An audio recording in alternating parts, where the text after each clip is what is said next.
So in all of my years of ministry, which I won't go into how many those are anymore, I have never preached on patience.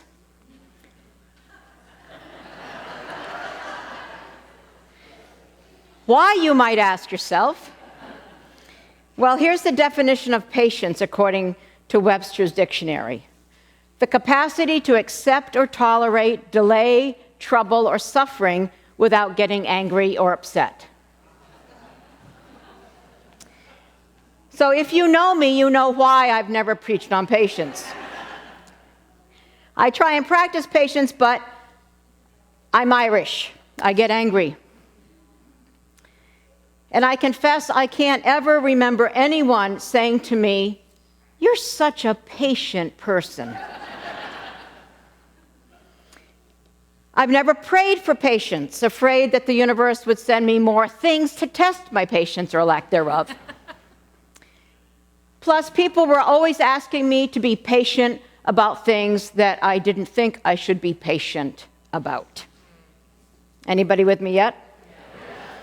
But I've discovered another reason why I haven't preached on patience, and that's because Jesus never talked about it. I searched the Gospels, well, I searched Google, and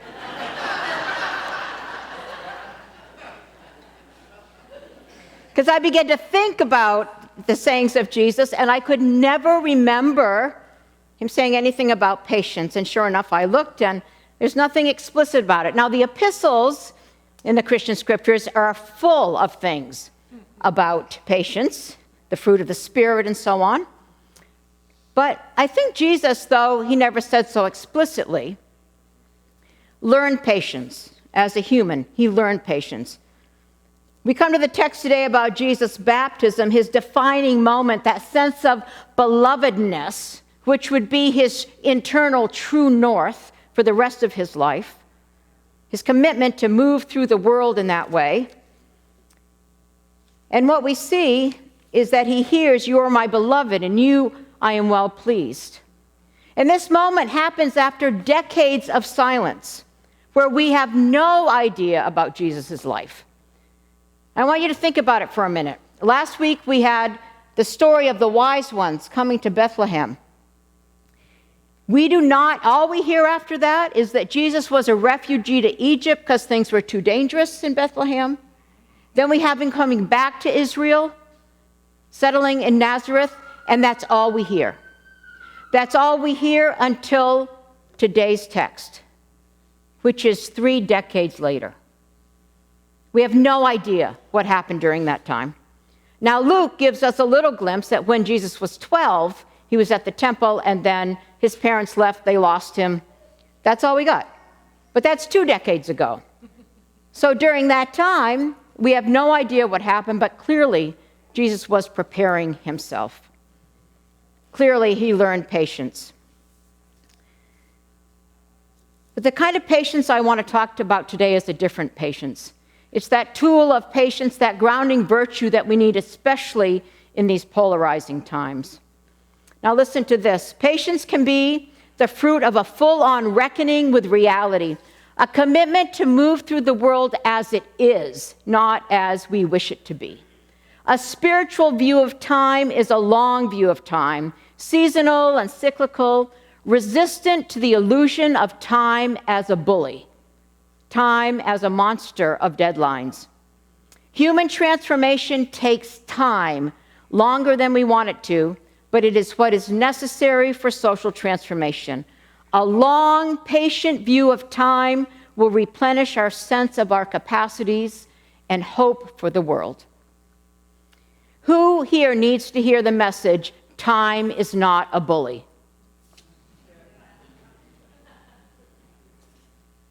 A spiritual view of time is a long view of time and a commitment to take the world, or to face the world at least, as it is. I think, friends, that this has a lot of implications for us in these polarizing times. Because if we take that long view of time, we can also take a long view of relationships. Because let's be really honest, relationships are messy and complicated often, are they not? Because we are messy and complicated. And in these polarizing times, this kind of long view of relationship is really needed. As I look out among you, so many of you have talked to me about the struggles you're having with people who are on different sides of the political spectrum than you are. Whether these are family members or neighbors or longtime friends. I am not alone in saying that these times have impacted some of my most precious relationships. Am I alone in that? But if we take the long view, we can look at people as more than their opinions, people as more than their vote. And we are in a time when these divisions are particularly painful, so I think that this message is more important than ever. And I get it. I'm in a relationship with someone who I love very much, and I'm trying to take the long view. I'm trying to stay in that relationship. I'm trying to lovingly speak my truth and lovingly listen to their truth. I'm trying to face it full on and let go of the bitterness and sometimes resentment and anger that I feel, that someone I'm so close to could support and vote for policies that impact my life and my family so deeply. Are you with me? But I'm trying to take the long view and remember all the good and remember all the wonderful things. And to take a time out from defining that person by their theological and political opinions at the moment. And it is not easy, is it? But that's where I need patience in my life. That's where I need grace.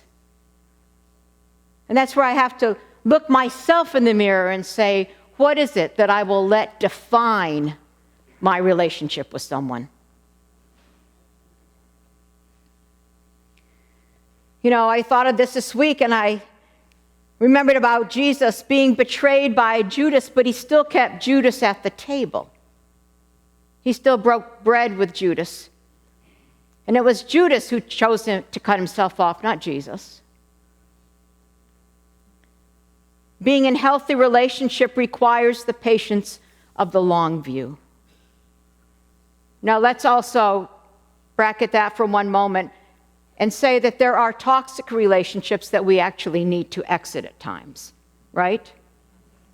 But I'm talking about people that we really love and want to be in relationship with, and those we are yet to be in relationship with. The spirituality of what is, and how do I show up? How do I show up even when it is uncomfortable? Human and social transformation takes time. It's like that country western song, for every mile of road, there's 2 miles of ditches.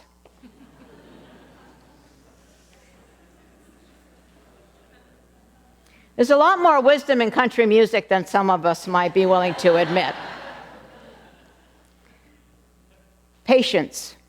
I had someone tell me this week that someone that they knew well was describing the younger generation or the youngest generation and saying that what is characterizing this particular generation is that they have no patience because everything has been instant. And I absolutely could relate to that, but I thought it's not just that generation, it's all of us.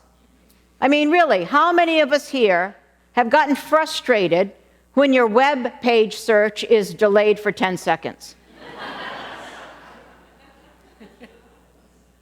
Yeah, raise your hand, go ahead. Because some of us are old enough to remember when we had to unplug the phone, plug it into the computer so we could even go online. Do you remember that? We're in an instant society where everything is one click away, where we can get everything now, but relationships don't work that way. There's no such thing as an Instagram relationship. Relationships take time. They take work. They take grace. And if we embrace the tool of patience, we take the long view with them. Alan Jones, the former rector of Grace Cathedral in San Francisco, does this beautiful meditation on contemplative dying. And one of the things that he says in that is something that goes in my mind again and again, and not just at those times where people are transitioning. But he says, who you are cannot be contained in what is happening to you right now. You are part of a love story. Who you are cannot be contained in what is happening to you right now. That's how I want to look at relationships. Who that person is not contained in that moment. It's such a larger story, such a longer trajectory of being in relationship with each other. I think that's how Jesus viewed people. And as Simone Weil, the great French philosopher of the last century, said, love is not a state, it is a direction.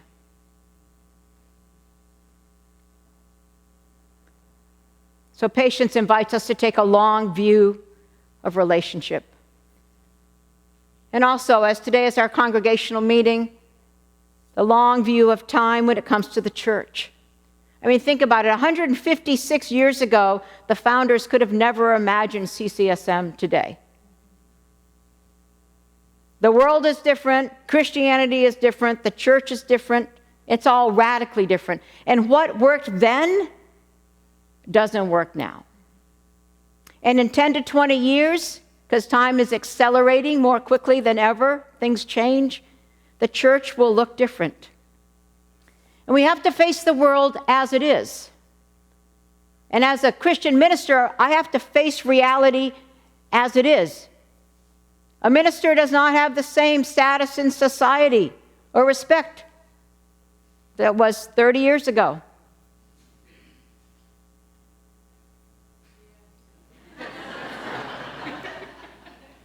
Want a little sympathy? That's what I'm looking for. Oh, that's good. I feel better. Great. Great. I feel so much better. We're in a kind of a secular age, and I only mean that descriptively, not judgmentally. We're in a secular age that the church looks very different. And how to minister to people looks very different.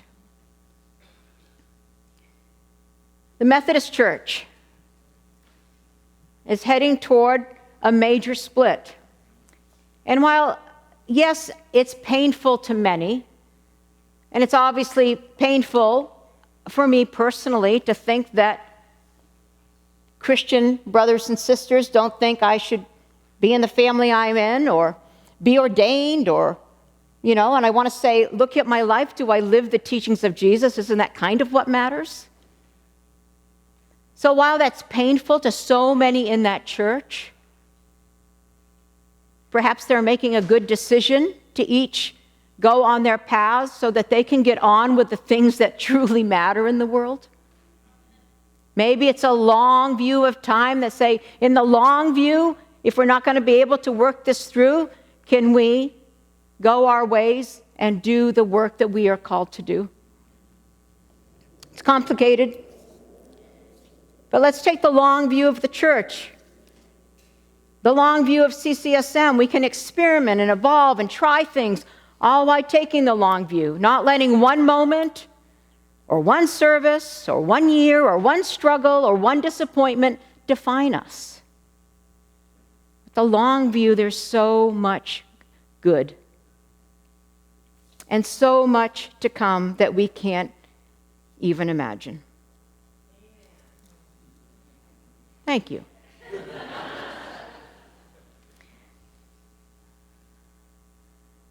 Now, that is not to say that there are not urgent matters that need action, because there are. But the long view of time will replenish our sense of our capacity, will allow us to stand at that gate of hope. And if we take the long view, then even the small things we do matter in the long view of time. Are you with me? So let me end with this song that I heard this week by a woman named Susan Trump, and she's no relation, and as a person with the last name Nixon, I'm used to saying that, so.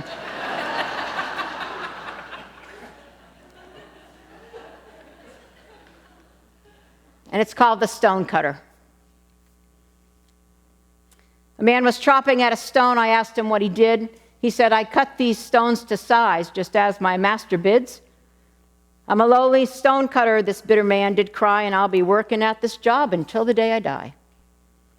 A man was chopping at a stone. I asked him what he did. He said, I cut these stones to size, just as my master bids. I am a loving father and a husband to my wife. I shape these stones the best I can to give them a good life.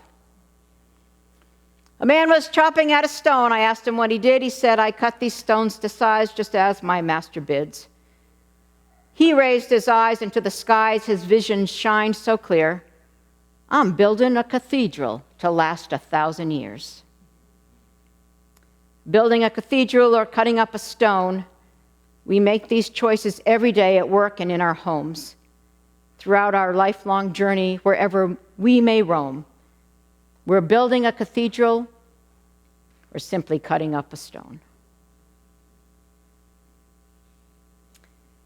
So let's not take the Instagram view of cutting up a stone, but the patient, long view of time of building a cathedral, whatever that means in your life and in mine.